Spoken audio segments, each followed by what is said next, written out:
All right, so last week we talked about downstroke tone, but what about the thumb?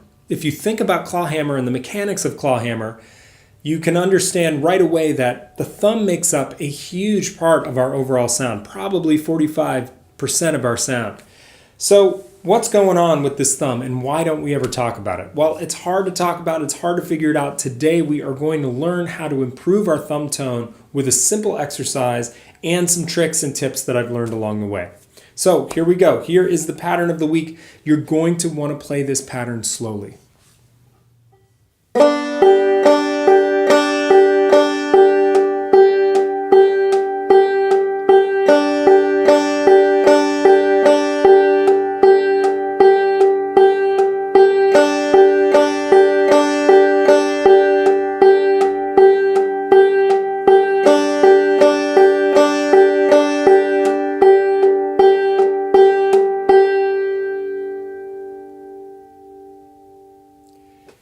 Okay, so what I hear with most of the students that I've had over the years is the thumb stroke is often diminished. It's too quiet.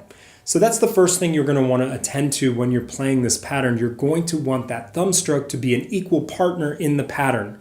If you're recording yourself, you can listen back. If you're recording yourself and you can view the wave file in an audio editor like Audacity, GarageBand, or Logic, which is the program I use, you can check the amplitude, the visual amplitude of the signal between the downstroke and the thumb stroke. That's a really good tool to use to see how, your overall consistency in terms of volume. So that's number one.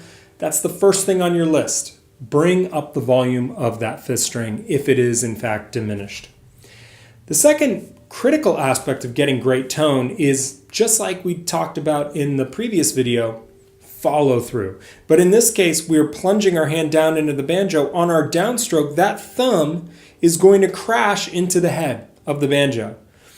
Now this is critical because it places the fifth string at the median of the pad of the thumb.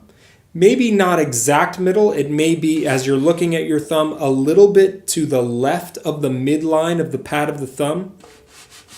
I'm trying to demonstrate that. I hope you can see that.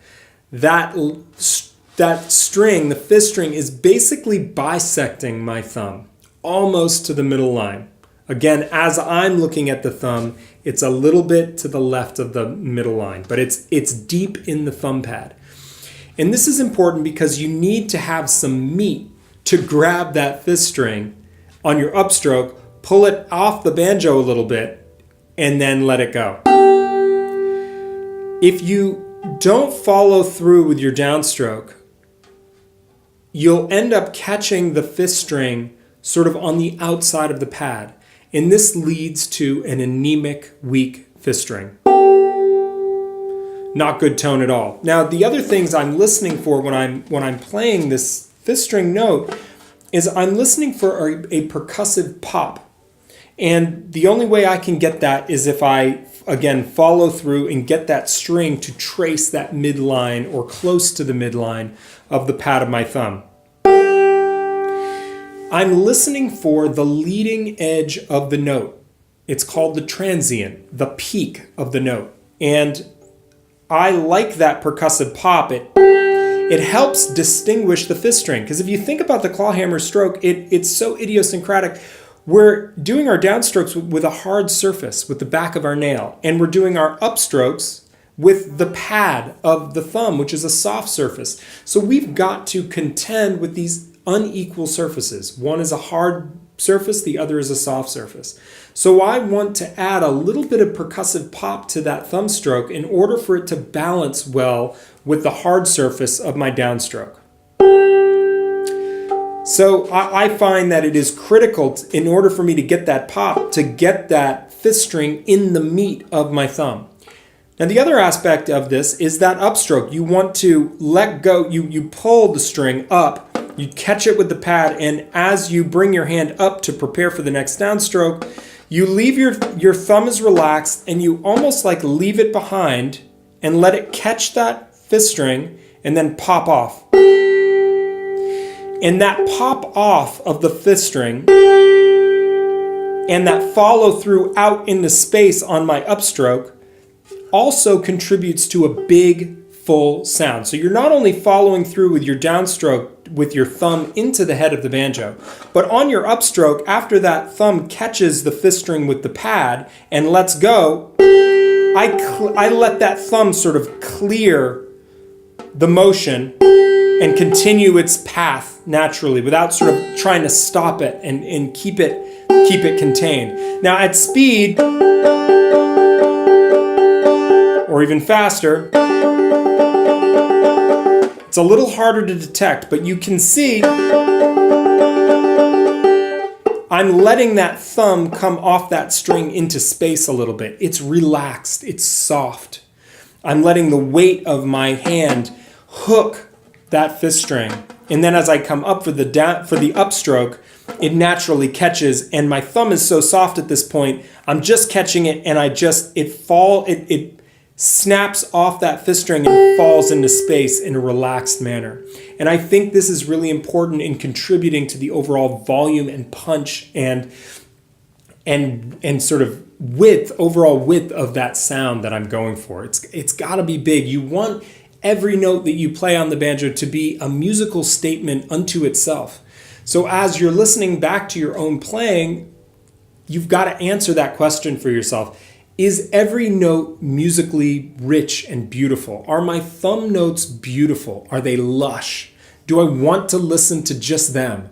You should want that. I mean, I think we're trained in clawhammer in the beginning to sort of be afraid of the thumb stroke because it's considered, quote, a drone. And so we're told to not let it overwhelm the music or to keep it contained and keep it controlled. But I think in building tone, you want a little bit of wild abandon. You want to seek out the most rich and full sounds that you can. And to hell with this idea that it's a drone and therefore it must be controlled and quiet.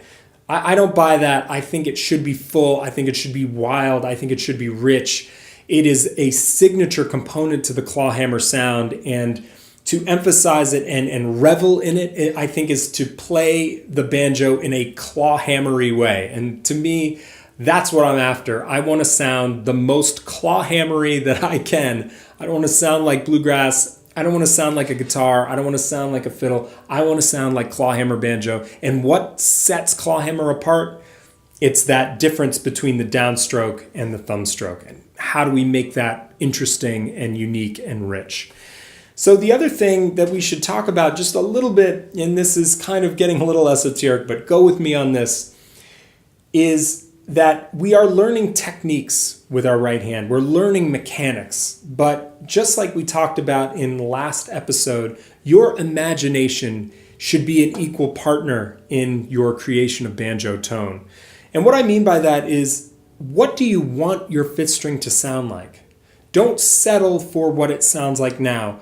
Imagine your ideal fifth string sound. For me, it's warm. It's got a little bit of a percussive edge to it. It's got some sustain, and it sounds like the ringing of a bronze bell. I want a bell-like tone from my fifth string. And that's where I start. I don't start with my mechanics. I start with what sound do I want my banjo to make? And then I bootstrap myself to that sound. And that goes with the spirit of Banjo Blitz in general. What do you want to sound like? Don't settle for what you sound like or what you think you sound like. What do you want? And then figure out how to make that happen. Have a crystal clear idea of your goal. And then you can start putting one foot in front of the other, one thumb in front of the other in this case, in order to create that goal and to manifest it on your instrument. Okay, so we are going to talk about setup next week. It's a little bit different than what we've done with Banjo Blitz so far, but there are some setup tricks that I use to get the tone that I like out of my banjos, and I'm going to share them with you next week. If you have questions, comments, leave them below. I'd love to hear what you guys imagine your best fifth string tone to sound like. You can get wild, you can use analogies, you can wax poetic. I love that stuff. Leave them in the description below or the comments below, and I will see you next Friday.